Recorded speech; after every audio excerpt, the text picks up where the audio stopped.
السلام عليكم ورحمة الله وبركاته. ازيكم يا بنات؟ عاملين ايه؟ النهاردة بقى يوم جديد كده، وطبعا طبخة بقى مش جديدة، بس طبعا ايه، اكل الشتاء. تمام، معروف يعني. ده سلق انا قطعته. وطبعا كان عندي الكمية كبيرة، انا ما بعملش الكمية دي كلها، كان عندي دول 3 ربطات، فانا ايه، قطعتهم كده زي ما انتم ما شايفين، وبغسلهم كويس. بصوا بنزل طينة ازاي. هفضل بقى فاتحة عليه المية كده لحد ما ايه، ما المية بتاعته تبقى نضيفة خالص، واغسله كويس، لان الحاجات دي لازم تتغسل كويس وتتنقع كويس، فاهمين؟ بس كده هفضل بقى اغسله كده تحت الميه. وطبعا انا قطعت له القاس وقعدت اغسل فيه، وحطيت غسلته بميه ساقعه وميه سخنه وظبطته يعني خالص خالص. تمام، هتشوفوا بقى برضو معايا، هوريهولكم.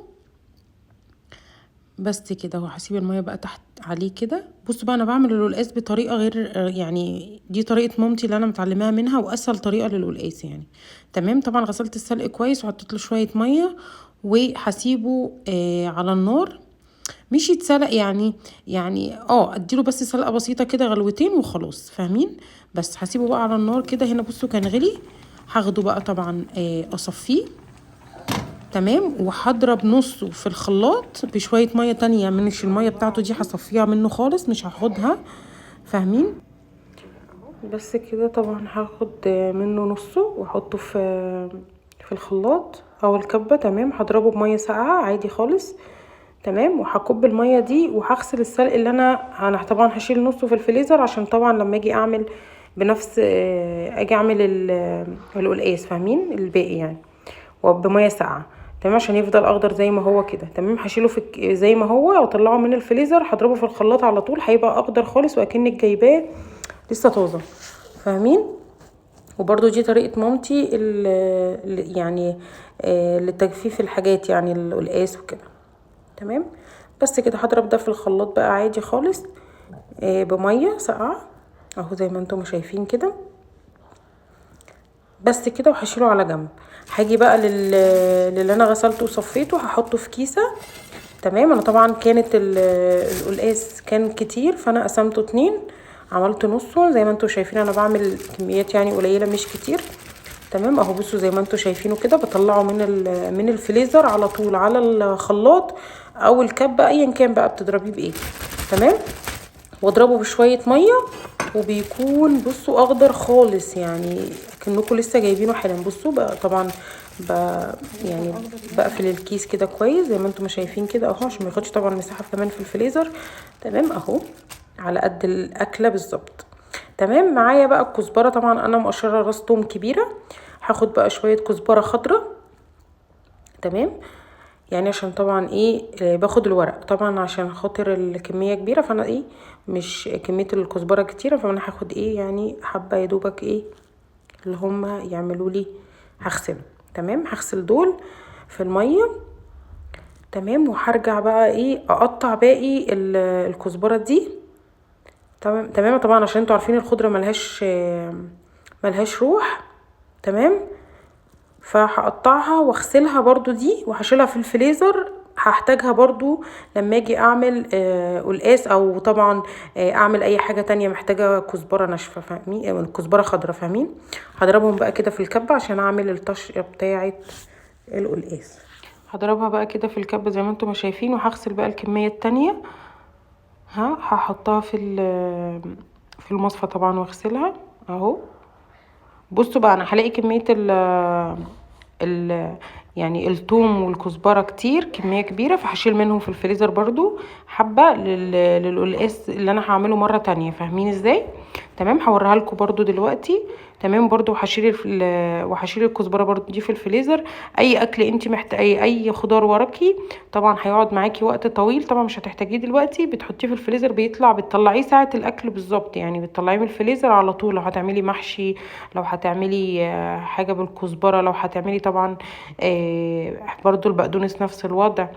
دي بقى الكميه طبعا انا قسمتها دي وعملتها على وجبتين. تمام، القلاسيه كانت كبيره يعني، طبعا قطعتها وغسلتها، خدت قسمتها بقى. وطبعا كل ده طبعا ايه هشيله في الفريزر. القلقاس بيتغسل عادي خالص، بتفضلي تغسلي فيه لحد ما الماده اللي هي الزملقه اللي فيه دي بتفك. تمام، ويبقى كده بيزيق معاكي من النظافه، بتشيليه بقى بتشيليه بقى في الفريزر بحاله كده زي ما هو كده بعد ما تغسليه كويس. تمام اهو بصوا زي ما انتم شايفين كده اهي. تمام هدخلها برضو الفريزر.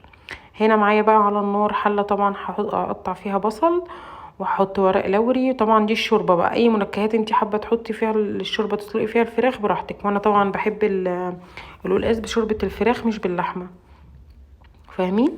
والملوخيه برضو نفس الوضع، يعني قليل قوي لما بعملها باللحمه الملوخيه، او قليل قوي لما باكلها باللحمه، يعني فاهمين ازاي؟ بس كل حاجه ليها طقوسها يعني. بصوا هنزل هحط شويه كزبره ناشفه، بتضيع اي زفاره في الشوربه وبتديكي نكهه حلوه. تمام. هنا بقى انا نزلت، طبعا انا ولادي ما بياكلوش صدر الفراخ، اي فرخه يعني، بياكلوا بس الوراك، فانا عملت لهم هم وراك وعملت فرخه صغيره كده. تمام بس كده. هنا الفرخه كانت خلاص بقى استوت فطلعتها زي ما انتم شايفين كده، وطلعت الوراك.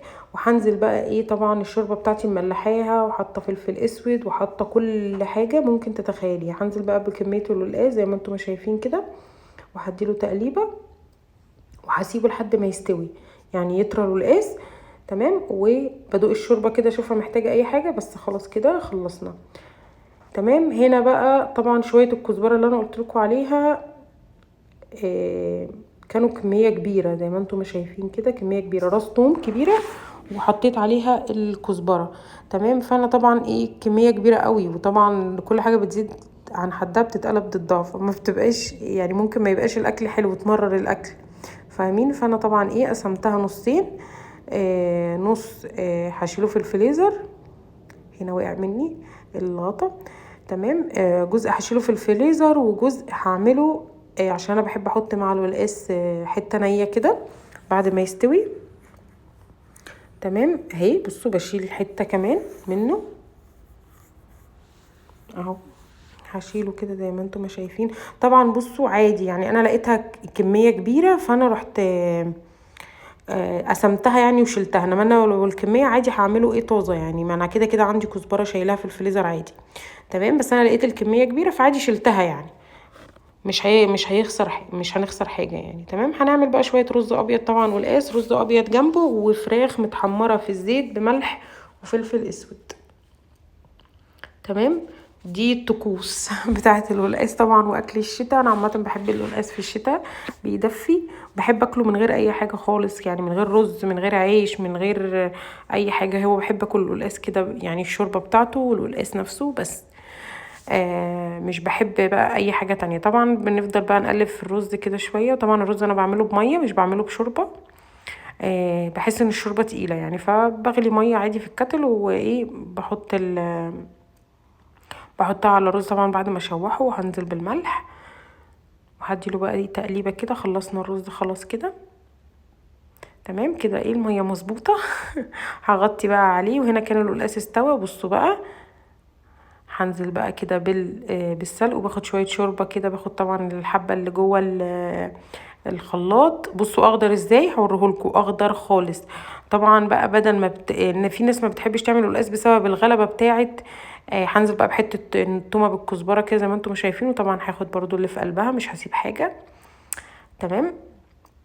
بس في ناس ما بتحبش تعمل القلقاس بسبب ان بيفضلوا يقلبوا في السلق بالثوم على النار، وبعدين يروحوا حاطينه ضاربينه في الخلاط او عاملينه مش عارفه بطريقه كده، بيحمروا السلق يعني، فبيبقى تقيل قوي وحامي على المعده. فكده جربوه بالطريقه دي، سهل جدا جدا. بصوا اخضر ازاي. عايزه اقول لكم شوربته دي انا بشربها شرب يعني، من غير حتى لو ما فيهاش قلقاس، فاهمين ازاي؟ بس هنا الرز اتشرب وطيت عليه. تمام. هنا بقى هنحمر الفراخ طبعا في شويه زيت اهو. زيت، ده زيت كنت قاليه فيه بطاطس فخدت منه كميه. طبعا مش هنعمل زيت تاني، هو زيت البطاطس حلو ونضيف يعني وكده. وطبعا نوفر يعني شويه. تمام. لاني طبعا زيت الفراخ خلاص يعني هتحمري فيه الفراخ، مش هيبقى ليه استخدامات تانية يعني، الا اذا مثلا هتحمري فيه فراخ تاني او هتقلي سمك طبعا تاني في نفس الزيت يعني، تصفيه وتقلي فيه براحتك خالص. وهنحمر بقى الثوم مع الكزبره وشموا بقى الريحه. حطيت معلقه سمنه كده عليها. هنزل بقى طبعا بالفراخ. وعايزه اقول لكم يعني بهدلت لي البوتاجاز وبهدلت لي الدنيا. خدوا بالكم بقى طبعا من الطرطشه بتاعه الفراخ كده، انا كنت بعملها وانا خايفه يعني، بس تمام الحمد لله جت سليمه يعني. تمام. هفضل اقلب بقى كده في التوم عشان خاطر ما تتحرقش منك. بصوا كده خلاص، وهنزل بقى فيها كده. شموا بقى الريحه، عايزه اقول لكم جباره جباره جباره. تمام كده خلاص. القلقاس طفينا عليه، وطبعا الرز كمان خلصناه. تمام. هنا بقى الفراخ بس هي اللي بتتحمر، فاضل لها يعني ايه، يعني اقل من دقيقه. تمام بس كده اهو. بظبط بقى الدنيا كده. وهنا بقى غرفت القلقاس، بصوا لونه اخضر ازاي. وعايزه اقول لكم طعمه كان خطير خطير خطير خطير. وطبعا انا بحب القلقاس بايت، مش مشكله يعني بسخنه. وهنا كمان كانت الفراخ خلاص خلصت. هنزل بقى بشويه ملح وشويه فلفل اسود كده. طبعا حطيت على بتاعتي بس لان الولاد عيالي انا ما بيحبوا بينقوا كده الحاجه، فاهمين. الفلفل الاسود لو لقوه في الاكل مش هياكلوا، يعني هيقولوا لي يا ماما إيه في حاجه سودا يا ماما، مش عايزين ناكله منه، فبيقرفوا من نفسهم يعني. ف يعني ايه، بحاول اعمل لهم اللي هم حابينه واللي هم عايزينه يعني، عشان ياكلوا، لان هم اصلا ما بياكلوش كتير يعني. انا ولادي بالعافيه عقبال ما بياكلوا حاجه بس. وده كان اكلنا، ويا رب الفيديو النهارده تكونوا استفدتوا منه. ما تنسونيش بقى في اللايك والشير وسبسكرايب. باي باي في فيديو جديد.